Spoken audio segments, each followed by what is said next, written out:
Today on Lessons from Legends, we will be speaking about Chad Daniel.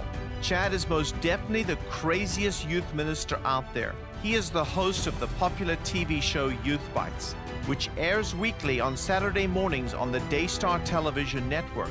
Chad's ministry uses the world as his stage, and his productions span the globe, from Costa Rica to Cairo, from Syria to South Africa, and from Italy to India. More on this extraordinary international communicator today on Lessons from Legends. The host of Lessons from Legends, Dr. Baron Gilfillan, was the TV producer for evangelist Reinhard Bonnke. Seeing multitudes saved and healed at Bonnke's crusades inspired him to create a discipleship program for the global harvest, an international school of ministry known as the ISOM. ISOM is now the world's largest video Bible school with 20,000 training sites in 150 nations. Instructors on the program include more than 100 legendary teachers from the global body of Christ, including Jack Hayford, John Bevere, Joyce Meyer, Reinhard Bonnke, A.R. Bernard, and T.L. Osborne. In this podcast, Dr. Baron breaks down specific essential lessons he's learned over 30 years from these legends of the Christian faith in a concise, personal, and easy-to-understand way. So, here is today's Lessons from Legends podcast with your host, Dr. Baron Gilfillan. Hi, welcome to Lessons from Legends. I'm your host, Dr. Baron Gilfillan, and today is something close to my heart. I'm going to be speaking to you about the YouthBytes project. And specifically, the person of Chad Daniel is the legend that I want to share with you about his life, his journey, and how he came to be one of the greatest international communicators to young people and to youth that's out there in the world today. I want to just take you on a brief journey as to why we need to reach young people for Christ. You know, when I was doing this project and when I was really having a passion for the next generation, I felt like God showed me that if we don't reach the teenagers, if we don't reach the youth, that we will not have the missionaries of tomorrow. We will not have the pastors of tomorrow. We will not have those great men and women of God that will change our world if we do not invest into that next generation. And this put a huge burden in my heart, and I began to just cry out to God to create a tool, to create some vehicle in some way that we could reach that young generation. And that sent me on a journey. I tried everything. I mean, we had people, dress up like Jesus going through the streets of London. I went over and filmed some great music leaders. I filmed some great ministers and asked them to speak into the lives of young people. We tried everything, and just nothing seemed to really grip. Nothing seemed to really work. And it was at that stage, as we in our ministry had been putting video Bible schools all throughout the Middle East. Anyway, we got to document, a graduation of a school that was in Nazareth. We went all over Israel, and the fruit was wonderful, what we saw. And from that point onwards, we thus went down to Cairo, Egypt. Now, anybody who's been in Cairo knows that it's the place of the pyramids. So, we get to that amazing scene. We've got pyramids all around us, and around the pyramids, there's these guys that are they called camel jockeys. They're very much local residents who are on these camels, and they give rides to tourists. And so they're there waiting for some tourists to come, and they want to give them a ride. And we have about 3 or 4 of them in our near vicinity. And Chad's there, and we're right by the pyramids, and Chad throws me the camera, and he says, "Hey, film me," And I said, "Well, I'm not supposed to film you. You're supposed to film us, And so he says, No, just take it." And he knew that I was a TV producer for Reinhard Bonnke. And so I just grabbed the camera, I started rolling, and I had no clue what I was filming. In one take, I began to film him. He gets down on his knees, and so I get low down, and he begins to crawl through the sand. And there's the pyramids behind him. These camel jockeys are all around, and these camels are all there. And he begins to make up this whole thing about looking for Coca-Cola. And I mean, it was just insane. And I'm just thinking, what is this guy doing? And I didn't realize he had hidden a Coca-Cola bottle in the sand. So he crawls through and he searches. He couldn't find the bottle at first, and then he grabs and he's making up all kinds of stuff in rhyme, and he's making all the stuff as he goes along, and then he grabs his Coca-Cola bottle with Arabic writing on it, and then he begins to just speak into the camera. And I'm filming this whole thing, and as he's doing it, he tells everybody that the secret to the pyramids is that there's Coca-Cola inside.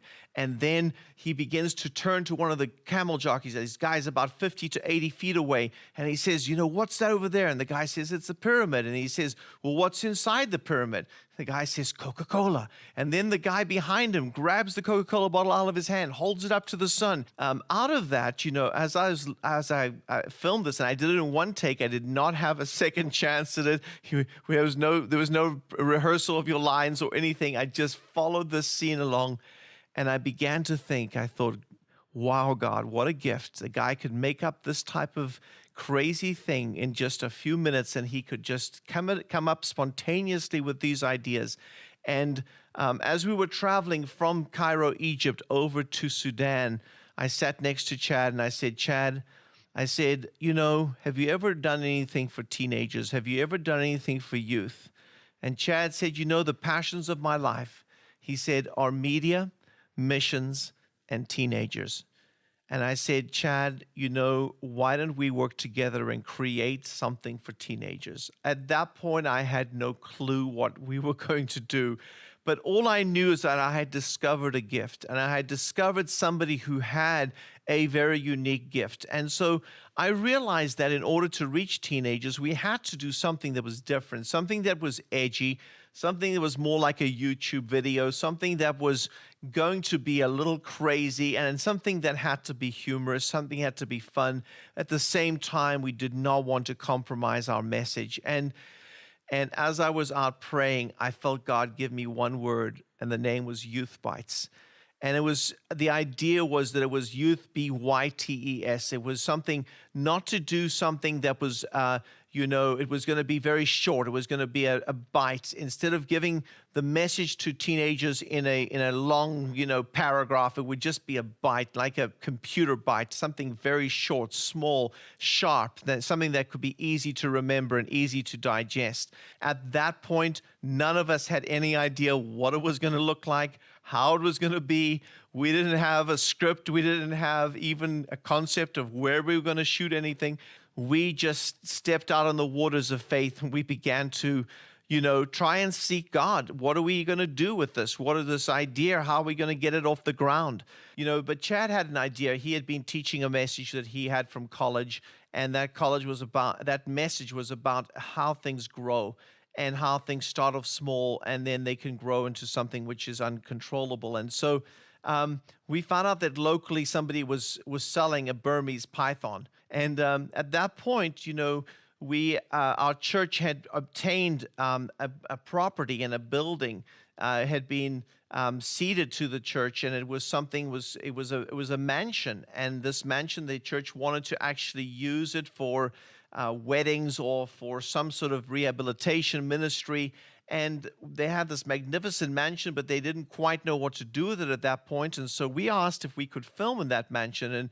And then we went inside the mansion. We found this magnificent bathtub, and it was just a giant bath. And we ran it and filled it with bubble bath. And so we got the cameras out, and Chad began to teach on this message. And Monty named after the python, it's from the UK show, the Monty Python show, and we called the snake Monty. And here we were now in the bathtub with the snake. Now, Chad had originally had the small snake, and he started off and he told people that, sin is like a small snake. He says it starts off small. When it is small, you can hide it, you can control it. But, if you feed it, it will grow. And at some point, it will come to a place where you can no longer control it and you can no longer hide it. And that's where Monty came in. And now what actually happened was that the warm water, and because it was cold outside, the warm water in the bathtub, it got Monty more and more, because it's a reptile. It got more and more warm-blooded. It got more warmth into its body, and then it began to want to escape that bathroom. and Chad is trying to hold it back, and he's trying to control it, and he's trying to hold on to it, and at the same time we're trying to film this, and we have multi-cameras around, and Chad's trying to speak this thing out, and we're trying to record everything, and it ended up being this most hysterical, amazing scene. And that was the concept of YouthBytes, that we would create these object lessons that kids and young people would remember and that they would never forget. As they were thinking about a concept, they would remember that message that Chad taught. And the message was very clear, that sin starts off small, and then it was a small snake, and then you feed it and it grows, and suddenly you have a snake that cannot be controlled, it cannot be hidden. And that really became something fantastic for YouthBytes. From there, and with that first episode, we began to put it out to some television stations, and we signed with JCTV out of the TBN network, and a number of other stations began to request content from us, and so we began to have this production pressure that we had to do 2 episodes a month. Now, these were not just a person sitting and talking like I am talking right now. These were full-on productions where we had to travel to places. We had to be creative. And we decided that we were not going to pre-script the YouthBytes. We were going to have a concept, but we were going to just creative and spontaneously, just like I had done with Chad by the pyramids, we were going to create these as we went along. And so we went to Las Vegas. That was kind of the second installment. And in Las Vegas, Chad decided to jump out of an airplane. He had never done a skydive before. And he decided to teach young people about taking a step of faith. And so he got a tandem instructor, and he jumps out of this plane. We had a camera in the plane, we had a camera on the ground, and here we had the guy who was doing the tandem instructor was with Chad, and he had a camera right next to Chad. And as Chad's falling through the air, he is now teaching and speaking to young people about faith and about what it means to take a step and what it means to jump out and to trust the parachute and to trust God. And he makes up this whole message. I have no idea how in the world he could even think clearly in his first skydive to actually think to make up something on the way down, as he's only got about 25 seconds, before that parachute opens, and, he's going to hit the ground. And so, Chad had just had this extraordinary gift of ability to be able to think on his feet, to think quickly, and to be able to come up with the right words at the right time in the right way. And anyway, I just want to give you just a few of the types of episodes, because we began to look at the issue of youth and about teenagers and the things that they go through. We began to travel. We began to creatively look at how we could deal with issues like peer pressure. We decided that it was too difficult to go into a downtown city of the United States and to try and talk about gangs and about peer pressure and about all the things. We felt like that may bring some repercussions. So instead, we thought, well, what other group has peer pressure? And we thought, well, let's have Chad go over to Italy. We'll have him join the mafia. And, we'll have him, get the pinstripe suits, and we'll have him get the black rose, and we'll have the whole thing and just get the whole Italian thing going. And here, Chad is dressed up in that hat, and he's down the streets of Sicily.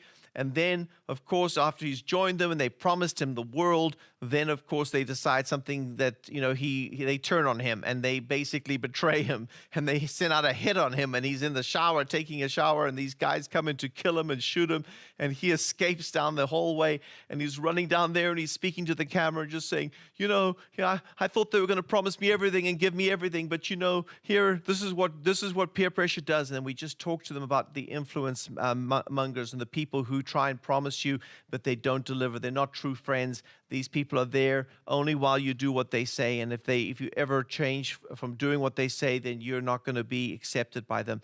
And so, here we began to just go to the thing. While we were in Italy, we said, okay, let's do one on persecution. And we actually had Chad dress up like a gladiator, and he went into the Colosseum, and here he is doing in the middle of the Colosseum. He nearly got arrested for some of the stuff that he did there with swords, and he's having a sword fight. And we just talked about how many people were killed and put to death in that same arena, how many Christians for their faith, died.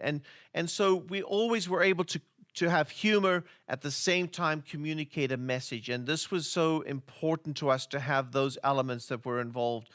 um, we decided that, okay, if the world's our stage, let's go further afield. And so Chad and Paul went on to Thailand, and then we did one on what's real and what's fake, because so many things in Thailand, they're fake. They're counterfeits. There's the Ray-Ban glasses, all of the different types of Gucci clothes, and all the thing. Everything is there is a ripoff of a United States brand or some other European brand. And so we had Chad dress up like a pirate, because it's pirating. And he dresses up like this pirate, and he goes into these markets in the middle of Shanghai, of Chiang Rai. And he, it was just a fantastic, fantastic episode, telling young people that something may look authentic, but it's not necessarily authentic, because for everything that God has, the devil has a counterfeit. And this was a very important message we wanted to communicate. And as it went, down there, we went to South Africa. It was a country I grew up in. I actually went to my high school, and there we filmed a rugby game because we wanted to speak about teamwork. We ended up going to Egypt and doing a whole series in Egypt. And it's amazing that, the places that we've been, even today, we could never have captured what we've been able to capture. We were in Egypt right before they had the riots, and before they trashed the museum of history that was there in Cairo. And before they did that, we were able to go in there, and we were able to film about the afterlife. And it was about, eternity, and it was about the mummies and, what they did to try and prepare for eternity. But, how much more should we prepare, and how much more should be aware of that this life is only a dressing room for eternity. And then, those 4 programs we did in Egypt were amazing. They were also extremely funny with the mummies and things like that. At the same time, Chad dressed up like a pharaoh, and, he's willing to, use the whole fancy dress costume wardrobe to be able to communicate his message, and he's not ashamed to do that. From there, we went to Syria, and we filmed the steps of the Apostle Paul and the road to Damascus. And we started in Lebanon and Beirut, and we went over to Syria. And, it was right before that whole country fell apart, and before all the doors closed. We were never able to get back in there. And now look what's happened in Beirut and things that have happened there. We filmed things in Lebanon and in Beirut. And, we're just so glad that we captured these things, and we created programs for teenagers. And each one of these, we created a 1-minute version, a 3-minute version, a 6-minute version, and then a half-hour TV show that could be aired on television. But our heart focus was youth groups. We wanted to create something that a youth leader could use to be able to reach young people, to be able to have a tool, because we all need a weapon. When David faced Goliath, he had to have a slingshot. He would never have taken Goliath down with his bare hands. And very often, I think that we sometimes send people to the front lines, and we don't give them the tools or the weapons that they need to be able to bring down the enemy. And a youth leader who has to make up something every week, it's very difficult to hold the attention of a teenager. But Chad's like, I'm willing to juggle chainsaws if it means I can get teenagers to hold still just for a moment so they can hear the message of the gospel. And so we created these tools so that there'd be a 1-minute version for a Sunday morning service. A 3-minute version would be like a sermon illustration. A 6-minute would be a discussion starter that you could actually show that to a youth group and then say, okay, let's talk about it. So these are very great tools for a youth leader to be able to show a video, and then at the same time, after the video, that he would have a complimentary story. He'd have some facts and figures. He'd have, the object of what the program is about. He'd have some discussion questions, some scriptures to throw in, and then he can add to it his own experience. And this becomes a tremendous vehicle that a youth leader can use to be able to reach and to penetrate the hearts of young people, and to be able to disciple them, and to have a tool that he can take them through. And the YouthBytes project went for a number of years, and we created 60 episodes, 30 television shows that were able to be used. And this has now become more than a year's worth of youth material that a youth leader can use and can use these again and again. They're different versions. So there's the 1 minute, the 3 minute. The 1 minute gets shown on Sunday morning to get the kids to come out, and then the 3 minutes can be an illustration the pastor can use, and then the 6 minute now becomes the youth leader's tool to be able to create a group discussion, create a topic that he can cover. And we began to deal with very serious issues. We'll very likely do another episode that deals with the way we dealt with the power of life, and we dealt with teenage suicide and kids' understanding of what life is all about, and just how God's word tells us, I set before you life and death, choose life, and how God told us we shall not kill, that even ourselves, that's one of his commandments. And we went to Japan and we filmed that there. We also filmed another one called Samurai on the 4 causes of teenage suicide, and we wanted to address that. And we went to Japan, where young people have many times taken their lives, and it's become a very national tragedy in that country. But our heart was to try and address it, and to deal with it, and to not hide it under the carpet, but to bring it out into the open, and to be able to speak to young people about that topic. And so just a few other things that I want to say. We need to develop creative tools. We mustn't just be, oh, well, everybody else is doing it this way. We need to create different things. We need to create vehicles. We need to use the technology, and we need to use creative ways. The message is sacred, but the method is not sacred. How we communicate, how we get it across, the parables we use, that's up to the creativity of God in our lives, and we need to use those to a maximum. I believe YouthBytes has done that. And then I want to just say that, to reach young people, we need a degree of humor. We need a degree of creativity. We need a degree of craziness. We need something that is edgy, something that is kind of YouTube style. We need to do something as well that is also short and that is manageable. People can grasp it. It's something that is, that doesn't go on for 4 hours. And, that's great when people have that gift. But, if you can bring something that somebody will remember, something that is just so visual, so impactful, and something that's so creative and intriguing as well, and humorous, these things cause something to stick and cause them to be remembered. And I think the last thing I've learned is that, Chad's been willing to be a fool for Christ. And we need to be, willing to do something that's maybe outside of our comfort zone. If we just stay in a stay type of environment, just do something that's just ordinary, very often it won't reach people. But as Chad said, I'm willing to juggle chainsaws in order to get young people's attention. If that's what it takes, I'll do it. I'll risk that thing cutting me apart, but I'll risk it so that I can just get a young person to stay still long enough that they can hear the love of Jesus and they can hear the message of the gospel. And so I just want to close by just challenging us. I obviously want to encourage you to use the youth program. We'll have a short, promo for that after this. But I want to just encourage you. YouthBytes is a wonderful program. You can find it under isom.org. You just search for YouthBytes under isom.org. And you can take advantage of the whole complete collection. I think it's very, very reasonable for a whole year's worth of youth material, with all the notes, with all of the group discussions, and all the icebreakers and everything else. It's a fantastic thing for a church to get, and also for individuals. If you're homeschooling or anything like that, please take advantage of it. So I just encourage you just to reach young people. Just find out what's relevant. It's one thing to speak and to give scriptures and everything else, but you need to be relevant to this generation. You need to be answering their questions. You need to be dealing with topics that they are dealing with, and maybe they're too ashamed to talk about them. You need to deal with areas of life that are confusing to them, and we need to be talking about those areas that young people struggle in.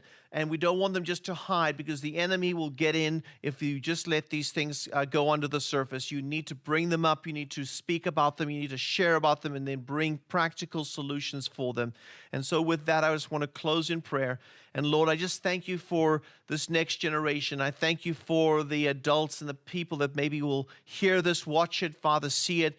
God, that this would just grip their hearts, Father, that they would have a heart for the next generation, a heart for teenagers. And I thank you for Chad Daniels, God. I thank you for Chad and for his gift and for his calling. I thank you for Chad for, Lord, his willingness to be a fool for you, his willingness to turn his passions into his calling and to be able to use everything you've given him and all of the desires of his heart, God, to do something for your kingdom.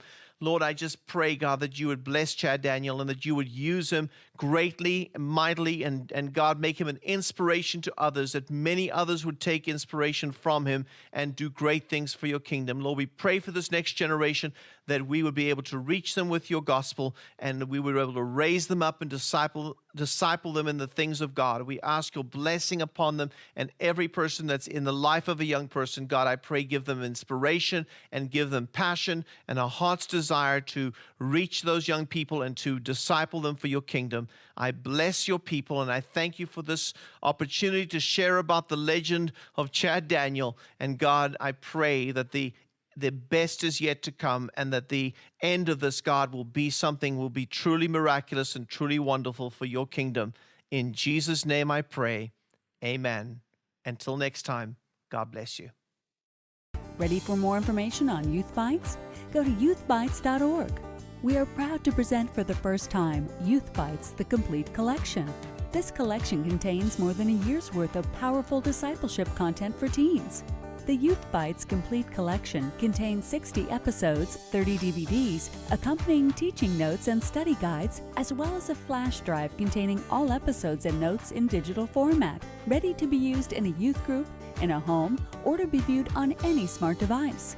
Whether it's for personal use or use in a youth group, YouthBytes The Complete Collection is an affordable and dynamic program that brings Christian teachings to teenagers in a fresh and compelling way. We look forward to putting engaging tools in your hands to help you disciple the teenagers in your life. YouthBytes, the complete collection, now at the discounted price of $2.99. Order today. YouthBytes, reaching a generation that has everything to live with, but nothing to live for.